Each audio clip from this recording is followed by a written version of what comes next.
This is our updated Millennium walk around Caister-on-Sea.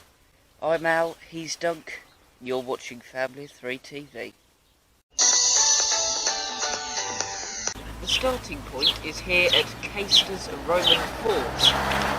So come with us and we'll show you a bit of stuff inside.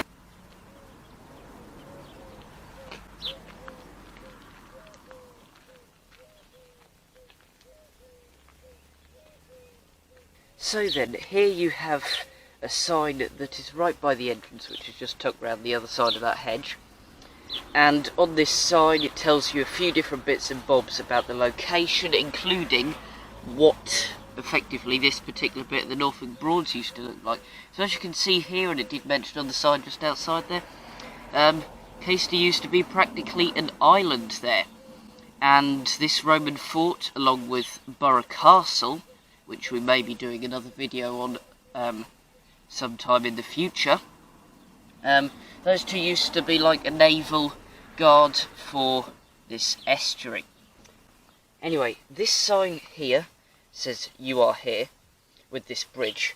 However, me and Dunk both believe that that little teeny tiny towery bit, where are we looking? Just there. We believe that that is actually that square just there. Another sign for you, this time this is specifically about the gatehouse, and this particular turrety bit here would have been that bit there, so we were actually right. Another sign over there, so let's go check that one out.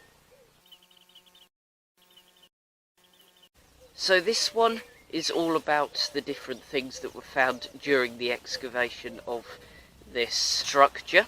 So you can see they found things such as pottery and helmets, and for those of you who want to try and read below that bird dookie, by all means do so. Yeah.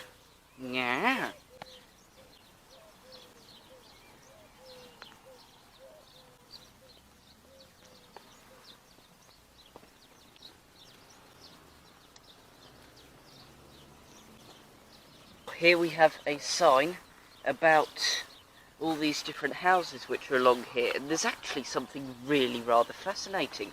In particular, here, this, let me just get the lighting right, this hypocourse, that is like the very early version of underfloor heating, as it says there.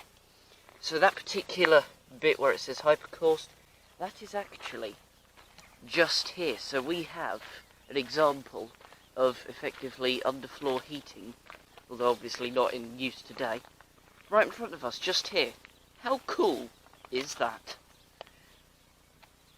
And then obviously a drain, which is clearly authentic. Next up we have Caister's Castle Carvery, which was once a hotel. Now it serves delicious dinners. Here we have the Holy Trinity Church, which dates back to the 13th century and was previously actually a Saxon church. The current church here has an interior worth seeing. Here we have the church cottage, which is now private residence but was once home to the vicar. This is the Lifeboat memorial of a tragic accident which happened November 14th, 1901. Which is situated in the cemetery across the road from the churchyard. This fatal evening, lifeboat men were called out to an emergency, but sadly all 9 lost their lives when their, back then, rowing boat capsized. After then retracing our steps back a little way down the high street, across the road is then the old hall. Further down the high street, you then have a bit of evidence of where the postmaster used to live.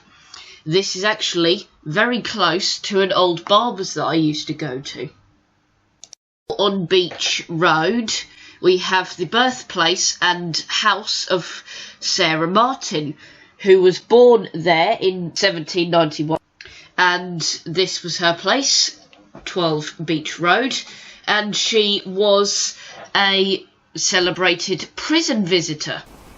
A little way down Beach Road you can find Caister's Community Centre / Social Club, which used to be a school, hosting 200 to 400 pupils. After crossing Allendale Road, you'll notice that these front doors are quite low down. This is the effect of the road being built up over time. Not you being tall then? No. So, this is Caister-on-Sea's Methodist Church. There's some service times on the plaque there, and the minister is Reverend Casey Dunn.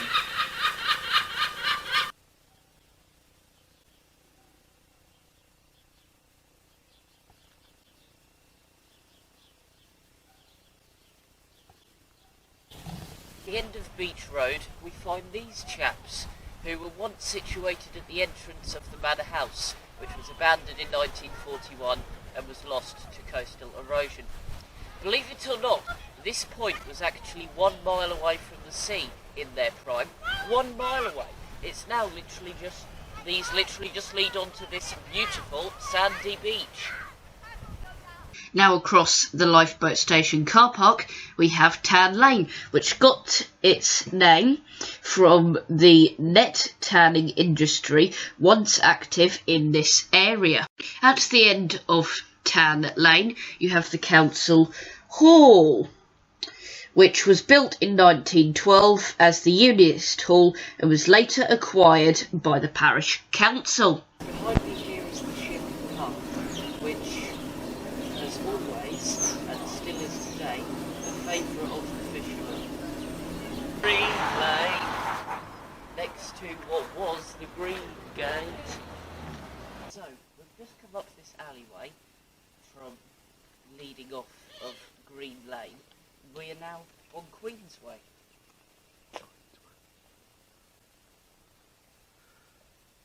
Now we finish off at the King's Arms pub.